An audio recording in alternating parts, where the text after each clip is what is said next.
ハワイアンアクセサリーズでは25年以上にわたり本物のコアウッド製品をデザイン、制作してまいりました。ハワイ最大の品揃えを誇るオリジナルのコア製品の数々、エアルームボックス、ボール、ハワイアンウェポン、そしてパドルなど厳選されたユニークなデザインのコアジュエリーをお求めやすい価格でご提供しております。他にもニーハウシェルジュエリーやタヒチアンパール、シェル製品や陶器などローカルのアーティストによる素敵なメイドインハワイ製品も取り揃えております。ハワイならではのコアウッド製品を扱うハワイアンアクセサリーズで一生の思い出に残るあなただけの記念品をお選びください。アロハ。オアフ島のおすすめのビーチをいくつかご紹介しましょ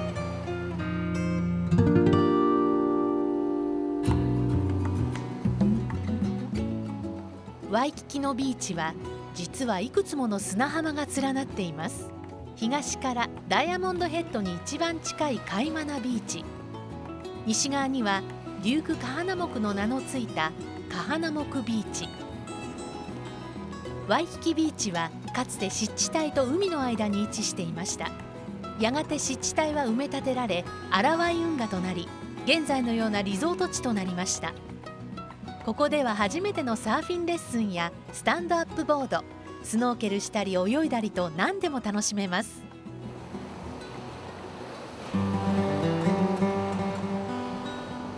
アラモアナビーチパークはホノルルで人気のビーチの一つ。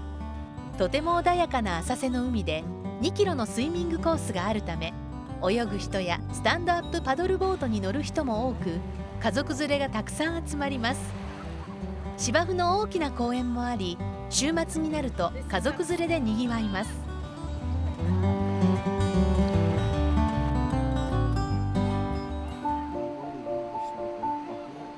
花馬湾は自然保護指定公園で、市と州の両方で管理されています。透き通った海にはさまざまな海洋生物が住んでいます。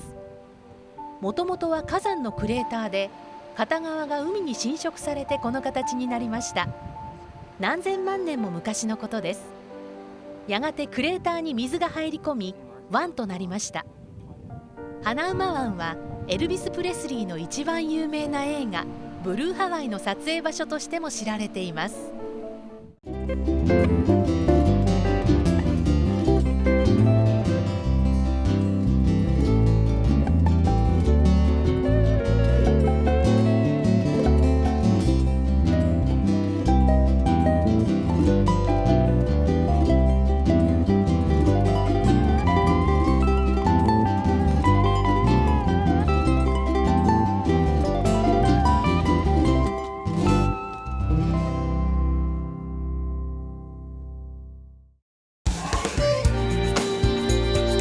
Hi, Sasha here in Chinatown. Let's go for some food, fashion, and fun. We're here at Mauna Kea Marketplace, a must-see while in Chinatown. You'll find the most exotic fruits, vegetables, and everything in between. Let's go to one of my favorite boutiques. White & Yale is a local design company. This is our first headquarters location, and we design dresses for women of all shapes and sizes and ages, things that are really sexy, versatile, comfortable, and overall just beautiful.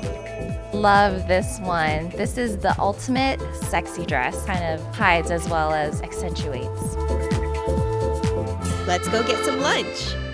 We're a brasserie, which means we're trying to emulate the cafes that you might come across if you're on vacation in France or possibly Italy, the bistro type things.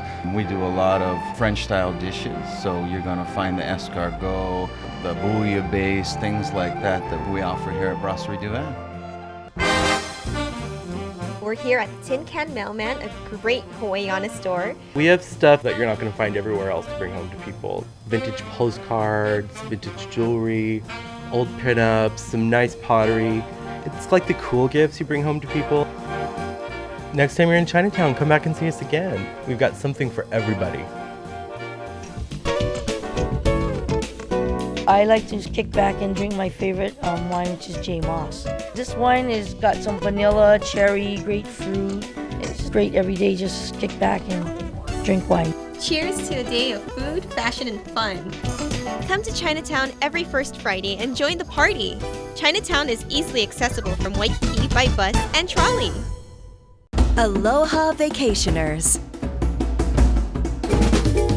We hope you're having a wonderful time in paradise. Outrigger Resort Club by Wyndham can help you keep the fun going.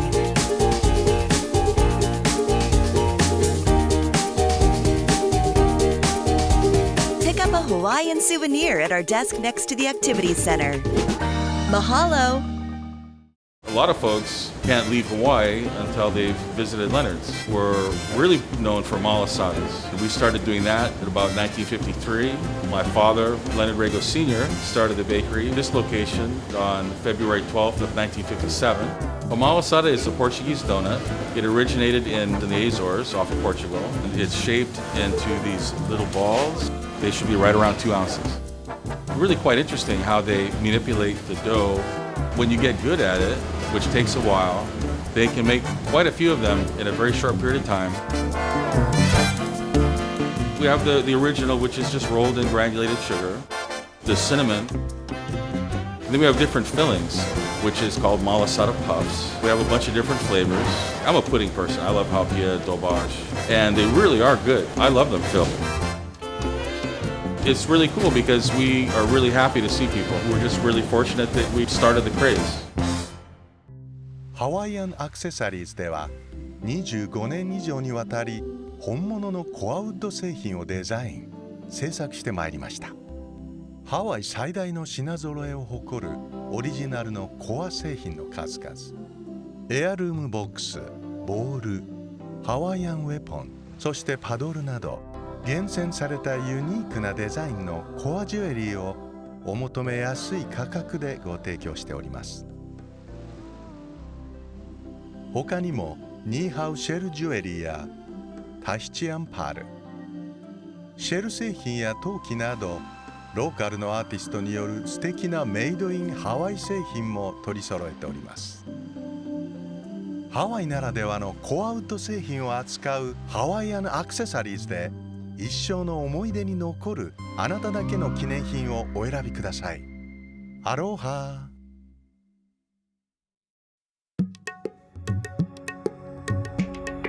The art of kakao nakauhi, the art of tattooing, has been part of Hawaii ever since the first Polynesians came here.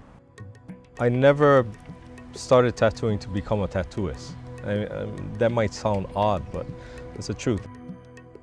I started doing the work to perpetuate the culture and not necessarily to be a tattooist. It's played a vital role within our society because it indicates rank for certain individuals. It indicates the willingness to sacrifice oneself to a process. And that's the most important thing is to adhere to the cultural norms and the processes that was laid back thousands of years ago. It is not the people who are in the lower echelons of society that gets work done. Quite to the contrary, it's the people who are of the highest rank that has the most work done. This isn't about you, it's about your ancestors, it's about your children, it's about everybody that comes in that line. And you're just one small part of that. To actually have somebody lying in front of you and me doing the work recreates a scene that was done for thousands of years. And for me, that responsibility is both a blessing and a burden. There's very little in today's society that you can honestly say that this is exactly how it was 2, 3, 4, 500, 1,000 years ago. With this, you can say that.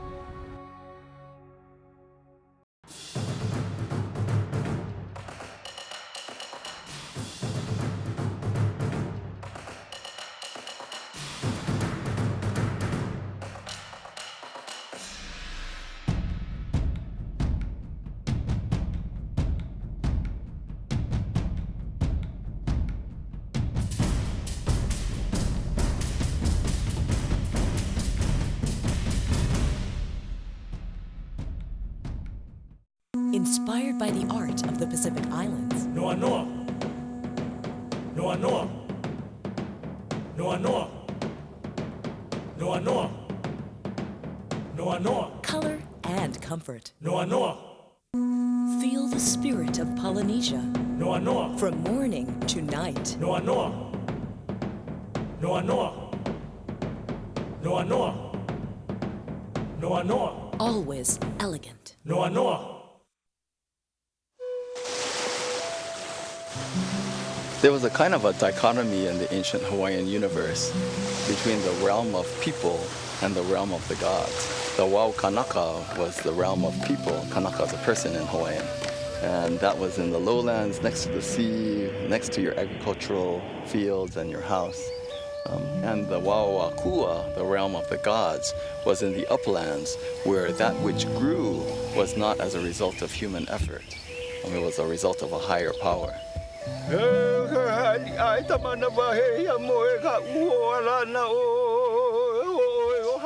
In ancient Hawaii, the protocols for entering native forests were pretty rigorous. You never went there really unless you had a really good reason to go there. One would leave the comfortable realm of people behind, enter into the realm of the gods essentially, and ask permission to enter. This would be accompanied by chant.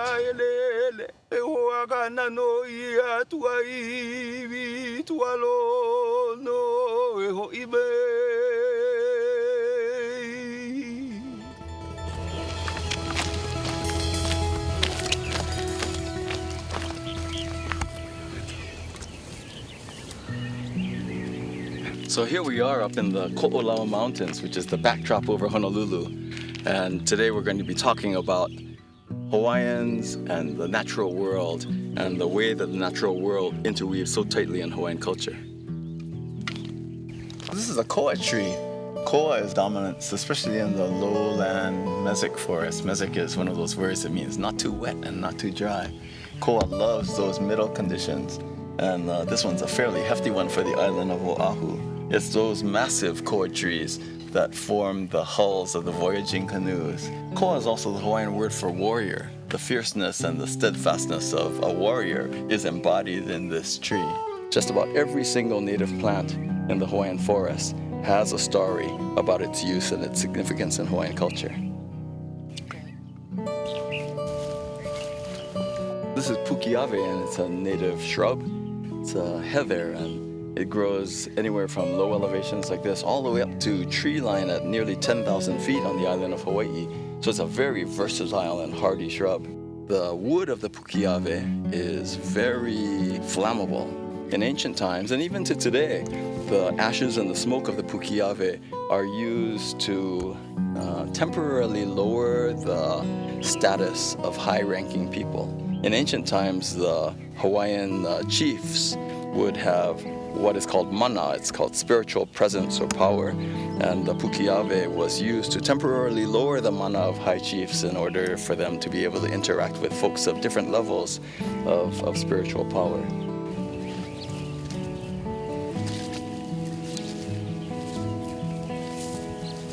We've run across one of the most famous trees in the Hawaiian flora. This is sandalwood. It was one of the first economic crops in Hawaii.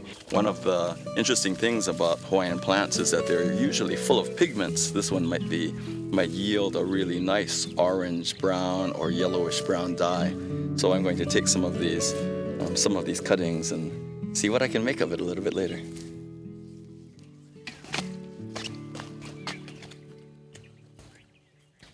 In Hawaiian thought, all of the plants and animals are the physical manifestations of thousands of gods and goddesses.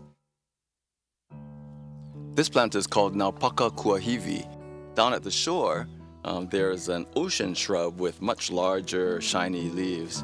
That's called Naupaka kahakai. Kahakai means at the ocean side. So the Naupaka kahakai is the ocean equivalent, and Naupaka kuahivi is its counterpart here, way up in the uplands. In Hawaiian thought, the uplands are considered masculine and the ocean side is considered feminine. And so if you were going to ascribe a gender to this plant, Hawaiian tradition would say that this is the man and the woman would be the naupaka kahakai down at the ocean. You can pick one of these flowers, rush down to the seaside, pick another flower from the ocean naupaka, put them together, and they'd be made whole again.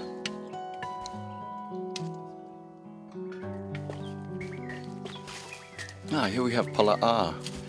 It's one of the favorites for lei making. For all its delicate features, if you pick the pala'a, it will maintain this fresh green look for days if you treat it right. The ohia lehua, which is the name of this tree, is named for its flower, the lehua. The lehua is the intensely red blossom of the ohia lehua tree. Ohia lehua is the dominant tree in Hawaiian wet forests. The blossoms are beautiful to look at, quite delicate though. This is the symbol of the volcano goddess Pele. And so if you're hiking in the forest, picking a lehua is actually a fairly dangerous thing to do. The ohia lehua is the main tree in Hawaiian wet forests, and so it's essential in our watersheds. Our watershed forests are why we have such high quality water in Hawaii. To either side of this trail are thick mats of uluhe fern. This is one of the most prolific kinds of native ferns that you'll find in Hawaii. It can form, a dense mat, a meter or even more in height. In Hawaiian thought, all of the plants and animals are the physical manifestations of thousands of gods and goddesses. There is a goddess Hina. Hina is the wife of Ku, god of war and governance. If you enter the forest with ill intent or with improper protocol, it's said to come and grow and surround you and you never leave the forest.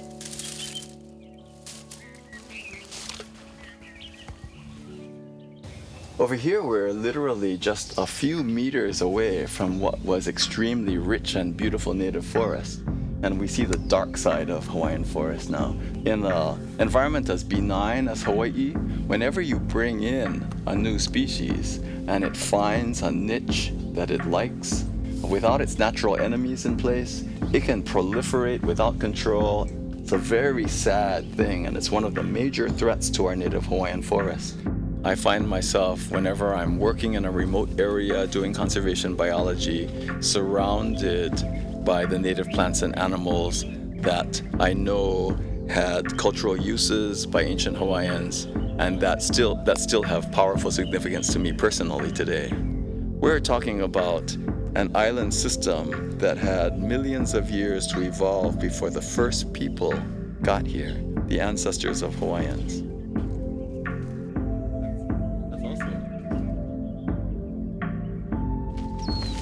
It stands on its own as a biological gem on the globe.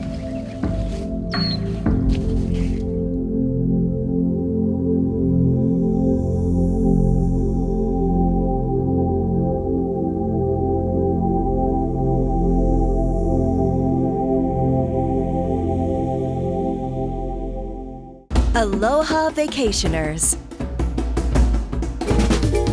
We hope you're having a wonderful time in paradise. Outrigger Resort Club by Wyndham can help you keep the fun going.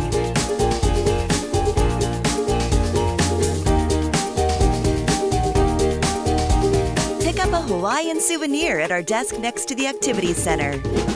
Mahalo! We as the people of Hawaii are so engaged now in the knowing. We are practicing more of our culture and our traditions. We are exchanging a lot of ideas. There's no walls anymore, but many of us are now building organizations, being the examples for many of our people who have moved away, become transplant Hawaiians, to allow them to get involved once again as well.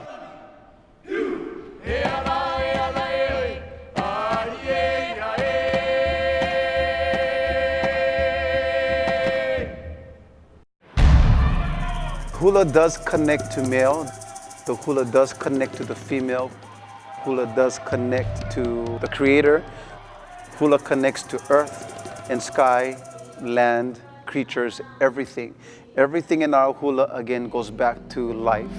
Back in the old days, the men were the first dancers, yeah? And I think the kumuhula back then were men. So, it was later, I think, that women became kumuhula. Our ancient dance is an oral tradition. They would speak to one another, then eventually they would start singing to each other, chanting to each other, and that's how their oli and mele started to come about. Chant or oli then became a very important part of life for them. Kahiko, very simply, it is the ancient form of hula. It is the ancient way of dance. It is the ancient way of our poetry. And the movement of the hula really reflects everything in life, the elements, all the things that were created in nature. Hand movements are very important. Hula is telling stories with your hands. It is what we utilize with our heart and our spirit, and which allows us to move. It's all about the emotions and the characteristics of life and everyday life. So a lot of it is just life itself. The human body is insignificant to everything around us. Everything around us in our natural resources was here before man. That's something we always have to be mindful of. Always be aware of your surroundings, always observe nature. All of our lessons can be taught to us and how we're supposed to live as human beings if we only look at nature more often.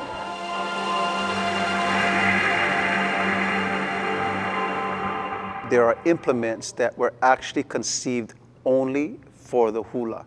Anything outside of that wasn't conceived for the hula is considered a prop. The uli, the rattling feather gourds, the pu'ili, the split bamboo, ili, the river rocks, kakala'au, the sticks. We have the ipu, which is the single gourd, and we have the ipuheke, the double gourd. The ohe, the bamboo, the split bamboo sticks, they represent certain kinds of sounds that we hear in nature. Whether it be the rustling of the river and stream, or even a bird that chirps.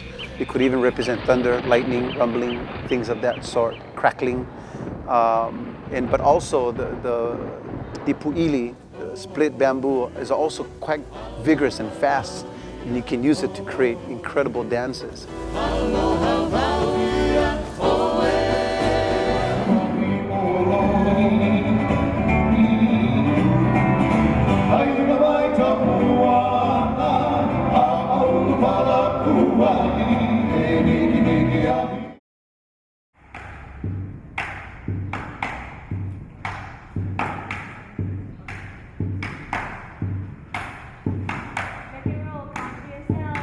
The purpose of the skirt was because when you look at the mountains, the top of the ridge of the mountain, the ridge is that fine line of the ridge of the elastic or the rope.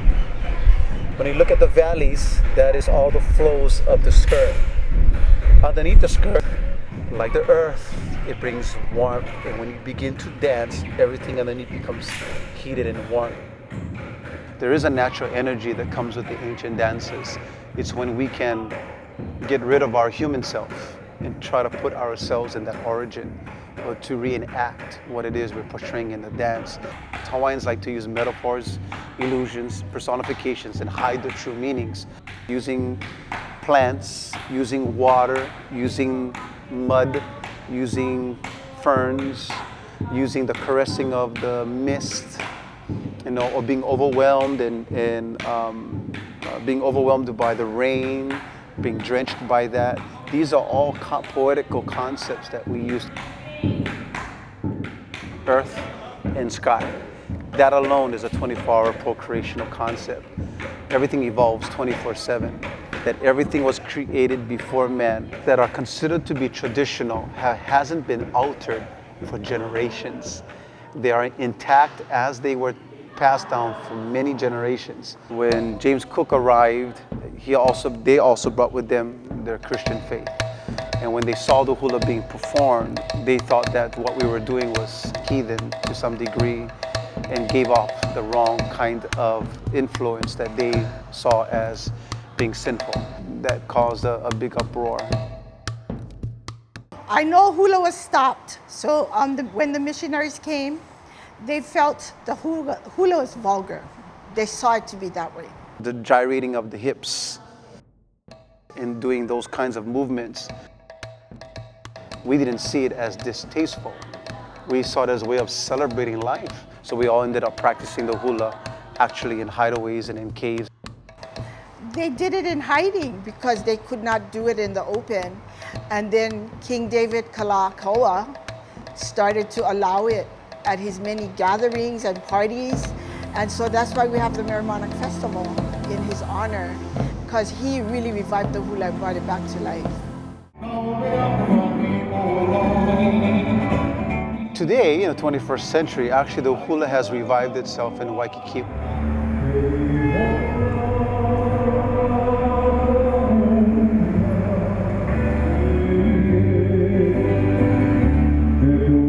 Hawaiian essence of the hula, or the Hawaiian essence of the dance, is now being more perpetuated because people that come from afar will now understand what is truly Hawaiian. Hey, Hakuchan, she followed really well.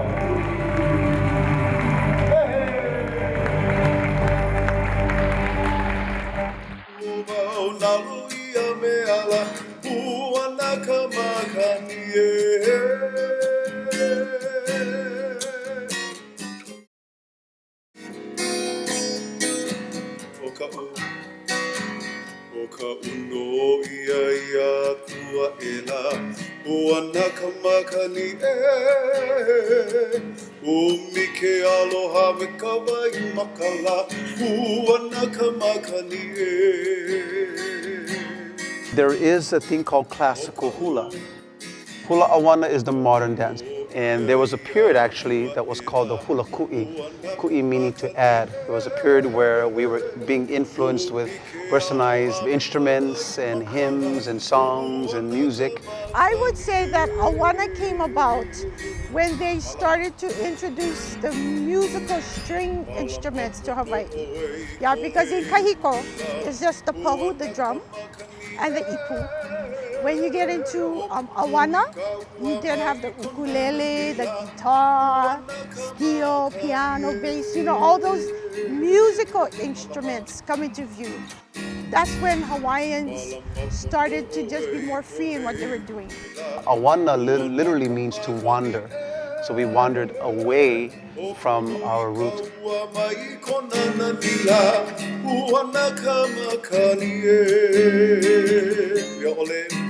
But now with all of us traveling overseas and having the ability of having all this knowledge and wisdom to share, allows us now an opportunity to make sure that for the betterment of our culture, that we continue to engage in education and to engage in our compassion for our brother and our sister in our Hawaiian society, that the next generation will continue on these wonderful things that we have in our culture. Not just the hula, but the language, the healing, the medicinal plants, different types of words that help us to understand principles and characteristics.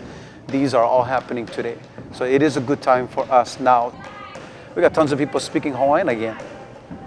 If that's not a success, I don't know what is. So I think it is certainly a good time for us to continue this engaging with our people all over the world.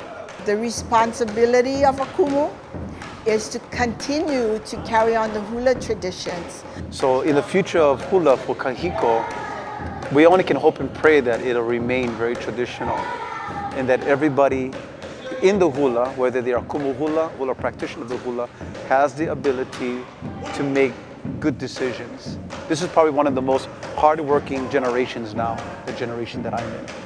And that's why I love being where I'm at now, because many of us are out there teaching. Everything in hula, all our chants can tell us everything about morals, everything about ethics, everything about our daily life and how to tune into our resources and try to forget the cement jungle and the asphalt and technology. When the visitors see the hula, they say, wow, so beautiful. But in reality, the hula is just not stand up and dance, For us, we believe that hula is life. You see, you smell, you taste, you hear, you feel. All of that is in hula. And when people come in, even to our workshops and our classes here, they sit down and they quickly get involved just with the whole power of it, the whole spirit of it. If we can get that part across to our audience, the rest is quite simple in terms of engaging with our audience and getting them more involved, where they become a student or they become a supporter, or they become someone who is inspired to learn and study more about our culture, or even come more often to Hawaii. This is what the hula does for many people. We find people just crying because they love what they see. So when people get moved by certain kinds of dances or certain kinds of choreography, it brings out that kind of energy that is right for every person. They all get it differently, but the delivery is always the same.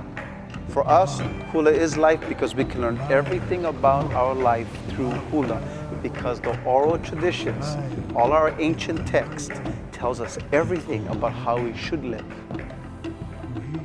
You know, hula is built on love, yeah?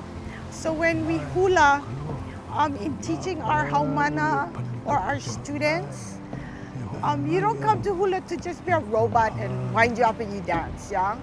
Hula is something that's in your heart. Yeah, it's built on love. So you need to have this love for what you're doing, for what you're trying to express, what you're trying to bring across, and it's all from inside. You need to feel what you're doing and enjoy every moment. When the haumana, the student, gets on stage, their job is not to perform for their family or their friends. It's for their family and friends to take witness and give testimony to their good deeds and tasks as a hula dancer.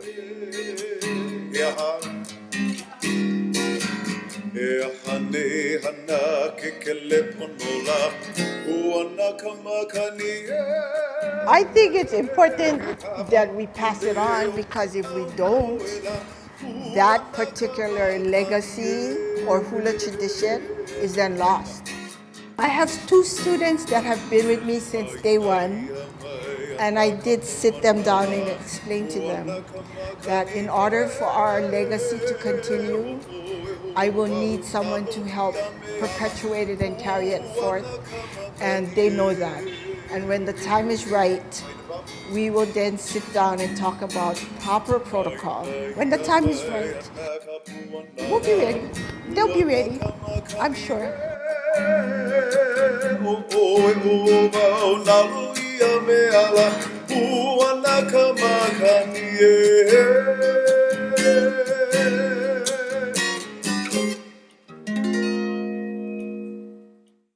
Inspired by the art of the Pacific Islands. Noa Noa. Noa Noa. Noa Noa. Noa Noa. Noa Noa. Color and comfort. Noa Noa. Feel the spirit of Polynesia. Noa Noa. From morning to night. Noa Noa. Noa Noa. Noa Noa. Noa Noa. Always elegant. Noa Noa. My name is Felicita Garrido. Today we're out here in Wailua. This aina here, our farm is called Namea Kupono, and you're here on the beautiful north shore of Oahu. This plant here is kalo, also called taro. It's an ancestral plant to the Hawaiian people. It is a plant that shows the connection of the origin of man. The legend goes that Wakea, Sky Father, had a child with his wife Ho'ohupukalani, and she was the daughter of Papa Earth Mother. But that firstborn child was stillborn. So they buried the child in the aina, in the ground, and from that child's grave, this plant, kalo, grew. We're here, Wailua. We're going to harvest some kalo, some taro, wetland. So I'm just busting all the roots with my foot. We'll separate each individual plant. This is the makua, what we call the makua. This was what I planted last year. And then from this one plant, it had all of these children, keiki we call it, or oha. This is what we call kalo, or the corm, the taro. This is the ha, the stalk is the ha. And ha in Hawaiian also means breath of life, yeah? And this is the lau, the leaf. And this is the luau, the newest leaf that comes out. But to plant next year, what we'll do is we'll leave like a 1/4 inch to 1/2 inch of corm on the ha. And this is called the huli. And this is the seed that we'll plant, and that will become your next crop for next year. So what I'll do is I'll dry this out for a day, and then I'll put it into a new patch. And that's the harvesting process. Hawaiians view the earth, the land, as a part of our family.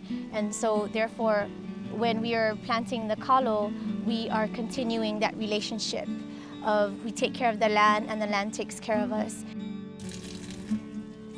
So this is the corm of the kalo, and we cooked it for 2 hours. And now what I'm doing is I'm going to do the first rough clean. I'm taking out the outer skin. And what I'm going to do is I'm going to take the knife, and in Old Hawaii they use the shells, the opihi shells, to scrape, but good way to practice our Hawaiian values of alulike, working together, kokua kahi, ike kahi, help one another. Okay, now we're going to go ku'i. Here we have our kalo that we had cooked, steamed, that is ready to be pounded. This is our papa ku'i'ai. It's made out of a monkey pod.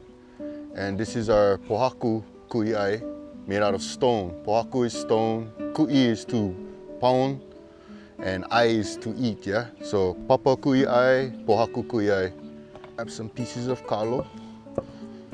And then we don't really start pounding right away. What we want to do is we want to use the round part of the pohaku and smash it. So in the olden days, they would pound for like all day long, you know, to feed everybody in the village, yeah? Everybody would have their own job, and say your job was to eat. This is what you would do all day long to feed your village or your family. And here we go. This is pai'ai.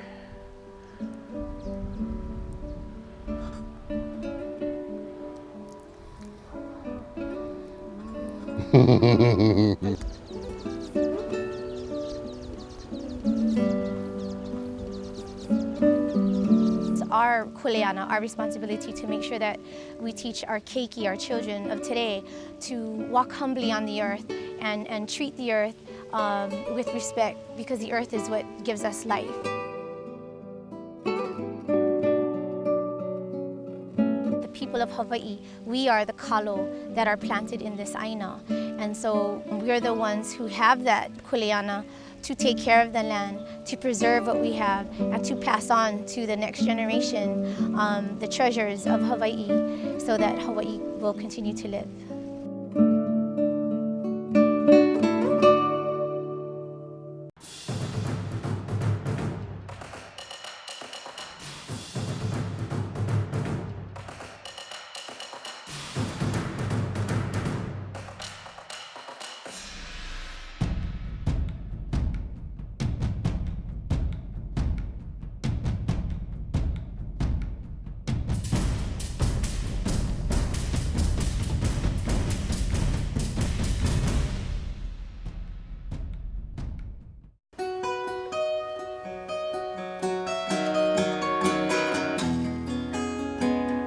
I'm Makana, and here we are in my home, near Kaimuki.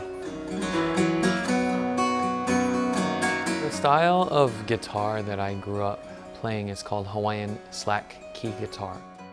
We call it slack key because, first of all, the way of tuning it, we slack the keys or loosen the keys into a chord. And the reason for doing that is by tuning the guitar to a chord, it frees up the hand so I don't have to hold a chord anymore. It allows the player's hand to be free to alter the sound.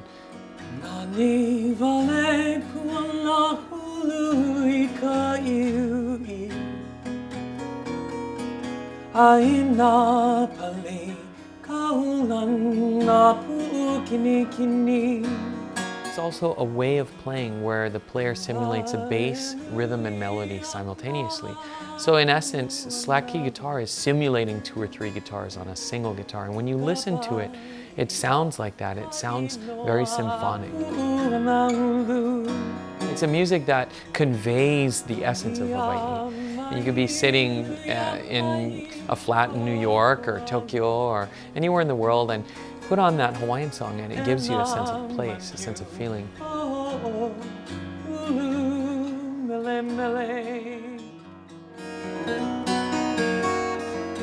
Eventually in the 20th century, sometime around mid-century, the slack key guitar artists started to record.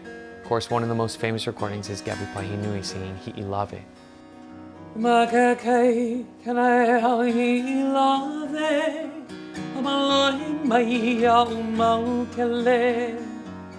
As they began to record, as I mentioned before, the Hawaiian Renaissance came about of music and culture, and so this slack key guitar art form became adopted as a national folk art. And today, many of the masters have passed away, but the style is still alive, it's still thriving. Slack key guitar, when I was growing up learning it, was a very strict discipline. I was taught by the masters, and in order to learn it, there were certain things, certain disciplines that you had to acquire and master. So for me, playing Hawaiian music goes beyond just music. It goes into a realm of this eternal perpetuation of the pure essence of Hawaii.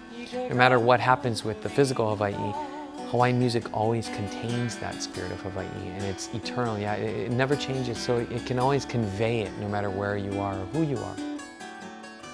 And that to me is magic.